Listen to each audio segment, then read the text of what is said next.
नाम हुआ? आदित्य। कहाँ से? मैं एमपी से। जी, कैसे देखते हैं योगी जी का जो बुलडोजर चलता है यूपी में, सही है गलत है? नहीं, मैं उसके पूरे समर्थक हूँ। और जी, पर उस पर तो रोक लगने वाली है कुछ दिन बाद। अगर रोक लगती है तो गलत लगती है, बिल्कुल रोक नहीं लगनी चाहिए। वो जो कर रहे हैं वो कोई जाति देख रहे हैं ना कोई धर्म देख रहे हैं। अगर वो विकास शुक्ला पे भी के घर पे भी बुलडोजर चलता है, विकास दुबे के यहाँ, तो वो अंसारी के यहाँ पे भी चलता है। इसमें कोई भेदभाव नहीं होता है, बिल्कुल समान रूप से सबको देखा रहता है। जो कानून व्यवस्था को तोड़ेगा, जो कानून का पालन नहीं करेगा, उसके खिलाफ ये होनी चाहिए, तभी तो कानून का डर होगा। आज के जब तानाशाही वाला हो गया ना, योगी जी तो तानाशाही रहे। तो जो जनता है ना, जो एक क्राइम से डर नहीं रही है, कानून से डर नहीं रही है, उनको डराने के लिए सबसे ज्यादा जरूरी है। कई बार ऐसा होता है कि कानून से और किसी चीज से हटके भी कोई काम करना पड़ता है, तब जनता में भय होता है। इनमें भय होगा क्राइम करने के लिए, तभी तो वो क्राइम नहीं करेंगे।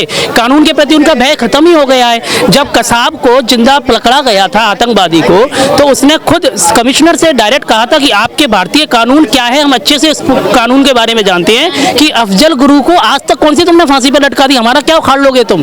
जब आतंकवादियों में भारतीय कानून का डर नहीं है तो कानून का डर कैसे आएगा।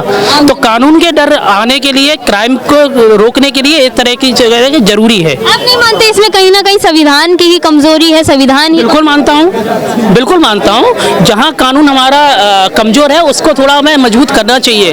कानून में कई हमारे ऐसी खामियां हैं जिनके कारण अपराधियों में बिल्कुल भय नहीं है, और वो बिल्कुल कानून को पुलिस, कई मैंने ऐसे देखे पुलिस के सामने मर्डर करके चले जाती हैं और उनको गवाह ना होने के कारण बाइज्जत बरी कर दिया जाता है। वो किसकी कमी के कारण है? ये हमारे गुंडागर्दी पहले यूपी में होती थी, यूपी बिहार दोनों जगह गुंडागर्दी होती थी। जब से थोड़ा जे सीसीटीवी कैमरे और जे मोबाइल के जे नेटवर्क के जो पकड़े जा रहे हैं, उसके कारण ये थोड़ा कम हुए हैं। नहीं, जब ये नहीं था तब तो कितना क्राइम होता था, आदमी वहाँ रहने में परेशानी होती थी।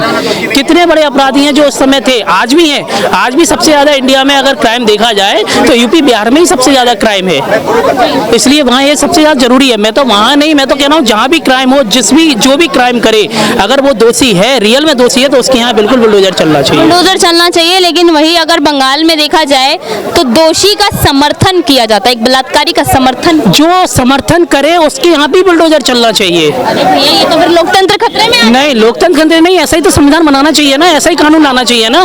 जो अपराधी, क्या भारत में इस तरह का कानून, भारत में खुद कानून है कि जो अपराधी का साथ देता है उसको भी सजा का देने का अधिकार है। तो ये अपराधी के साथ जो खड़ा हुआ है, क्या उसको सजा नहीं मिलनी चाहिए? अपराधी को बढ़ावा कौन दे रहा है?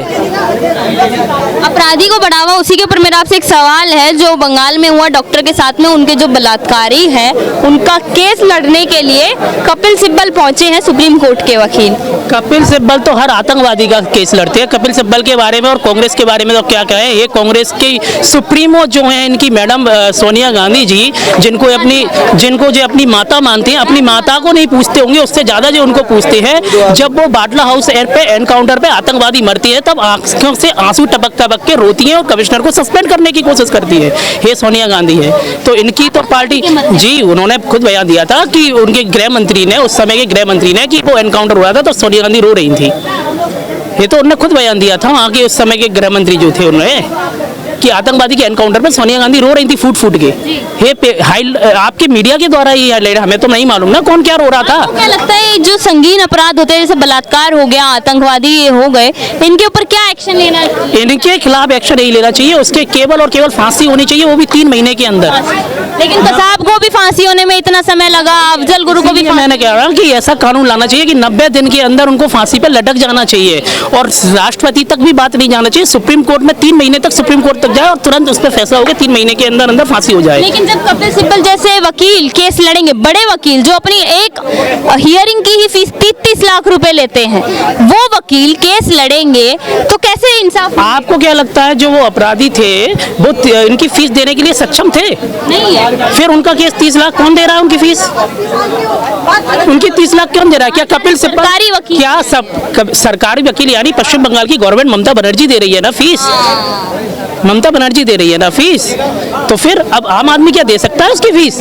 अगर कपिल सिब्बल का आज तक मुझे ऐसा केस बता दीजिए, आज तक कपिल सिब्बल बहुत वरिष्ठ वकील है, सुप्रीम कोर्ट के महान वकील हैं, आज तक एक ऐसा केस जो उन्होंने लड़ा हो, जो बेचारी प्रताड़ित महिला इस तरह से रेप है, उसका केस आज तक लड़ा है कपिल सिब्बल ने? जो देश हित में रहा, आज तक लड़ा है क्या? जो राम मंदिर के लिए खड़े हो गए थे सुप्रीम कोर्ट में, जब उनको लगा कि राम मंदिर का फैसला आने वाला है, तो यही कपिल सिब्बल थे जो खड़े हो गए थे कि फैसला अभी नहीं आए, नहीं तो जो बीजेपी को फायदा दे जाएगा।